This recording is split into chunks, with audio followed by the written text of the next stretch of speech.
What's all this about? I thought we'd already done Nelson. This isn't about Nelson. This is for the Battle of Boston Harbor. A really short, bloody battle. I thought it would be a good costume drama for the boys.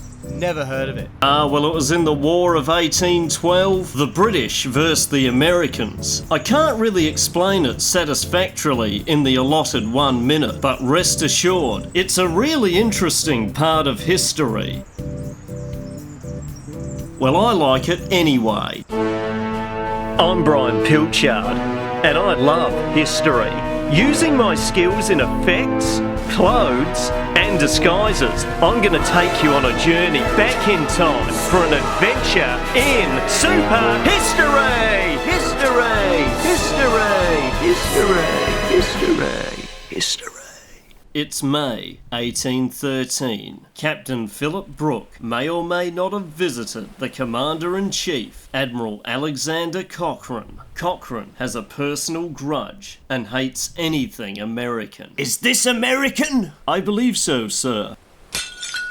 How about this? Yes, sir. I think that's British-made, sir.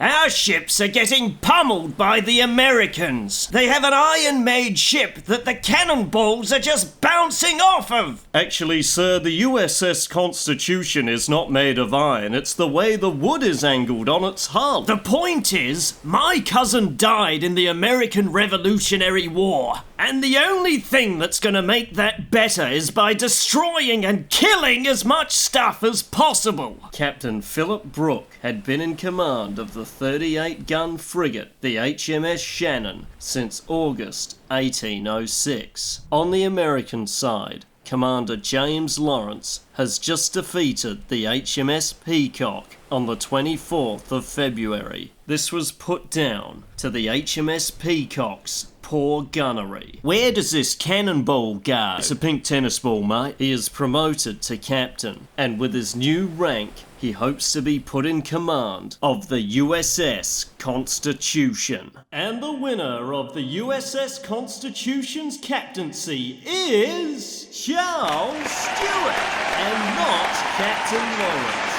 Don't worry, you won't be going home empty-handed. As long as they don't give me the USS Chesapeake. We're giving you the USS Chesapeake. We need to challenge one of the American frigates in a one-on-one fight. That's a splendid idea, as long as we don't lose. Yes. I'm going to issue a challenge to the USS Constitution. I believe she's in for repairs, sir. Okay, the USS President already sailed out of the harbour, sir. Suppose that just leaves the Chesapeake. Take this letter to the Chesapeake. It'll be my honour, sir. Aren't you the guy who delivered the letter to Captain Lawrence? That's me. Brilliant work! Ha ha ha! You did such a good job, we're considering you for Parliament. Oh! You've done such a good job in Parliament, you're now in the running for the Prime Ministership. Oh! You deserve it after delivering such an important letter. Coming into the harbour, sir. She's already gone. The two ships were evenly matched. The USS Chesapeake had 379 men, 28 18-pounder long guns, 20 32-pounder carronades, and one 18-pounder chase gun. The HMS Shannon had 330 men, 28 18-pounder long guns, 16 32-pounder carronades, and 2 9-pounder dismantling guns. However, Captain Brooke had fitted his cannons with special sights and trained his crew regularly in gunnery, musketry, and the sword training method of the single stick. The crew was irregularly well trained. How do you plan on defeating Captain Brooke? We always win. The single stick is my favourite Olympic sport, and I think it's a travesty that it hasn't been included since 1904. While I'm here, if you're enjoying this video, please subscribe to the channel and ring the ship's bell. If you would like to give us some prize money, jump on board our Patreon. It really helps us buy all the props and materials, mainly glue and paint. As a side note, we've had a few delays in our rewards, as these new longer videos have really been taking it out of us. Thanks for watching.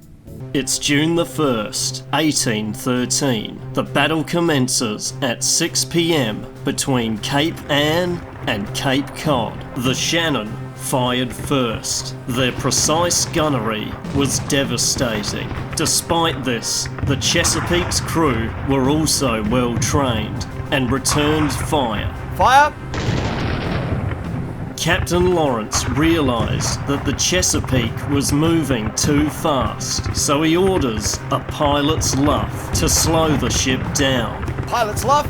Shortly after, the Chesapeake was completely disabled. Her helmsman, her ship's wheel, was shot away, and then the wind started to blow the Chesapeake backwards.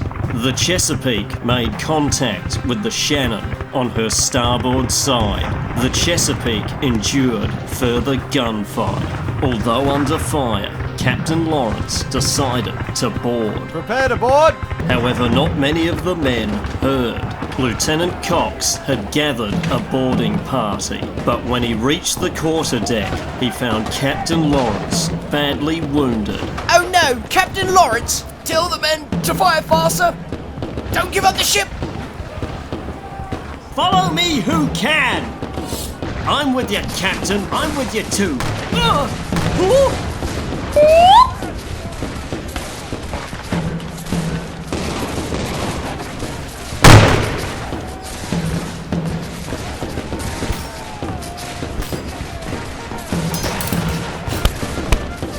The British were pushed back. Unfortunately for the Americans, Lieutenant Ludlow was mortally wounded by a cutlass. And so was Lieutenant Budd. Luckily for the British, the reinforcements had arrived.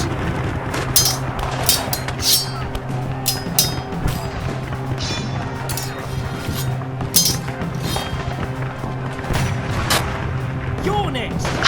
You're next! As this was happening, snipers were shooting each other in the rigging.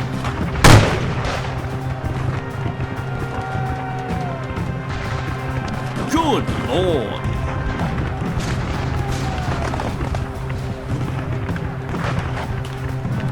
That was great. Oh, thank you very much. No, seriously, we were impressed. It was a bit of a risk.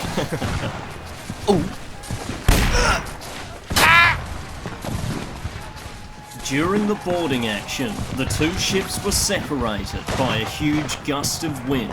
Luckily for the British, the Americans had stopped resisting. You damned cowardly sons of bitches! What are you jumping below for?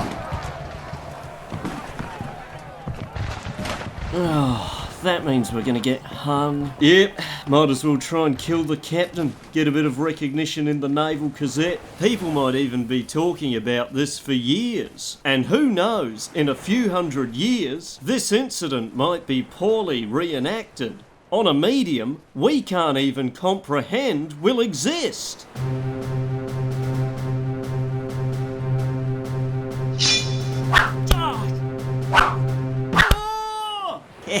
Yeah. Oh!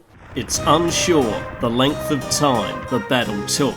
Predictions range from 11 to 15 minutes. Hello, prisoners. My name's William Young, and I'll be your guard for this evening. I'll show you the same respect that you show me. Oh! Oi! You can't shoot, William Young. Just not on. You can't shoot people. Absolutely disgraceful. The next one of you naughty boys to do something naughty will have their naughty boy brains blown out. 2 cannons loaded with grape shot were aimed at the prisoners through the deck of the ship to dissuade further misbehaviour. Can somebody help me raise this flag? What does that mean? Dunno. Have we won the battle or not? Oh, dunno. How about we just play it safe? Yeah. Although Captain Brooks' head wound exposed the brain, he still survived to the age of 64. I know you from somewhere. I just can't put my finger on it. I'm Captain Brooke. Who? Capture of the Chesapeake. Oh, that's right. Don't let him have the ship. Yeah, the loser said that. That's so great. There's so many paintings of that. Don't let him have the ship. Don't give up the ship. Don't let him have the ship. Don't give up that ship now. Now who won that? Was it the Americans? Oh, my head! He didn't continue active naval service, but served as a naval gunnery expert. On the 22nd of July, 1830, he was promoted to Rear Admiral of the Red. James Lawrence's legacy still lives on, as his war cry is still popular today. Yep, that was it. If you enjoyed this video, please subscribe to the channel and ring the bell. Also, if you'd like to support us further, please share this video with all your friends. And if you want to go even further than that, please join our Patreon. Another way of supporting the channel is by clicking play all. This will cycle through every video on the channel. You don't even have to watch them. Leave them in another tab. We'll still get the watch hours. Also, we might be going back to our voting system, so keep an eye out on the polls. Vote for whoever you like. Thanks for watching.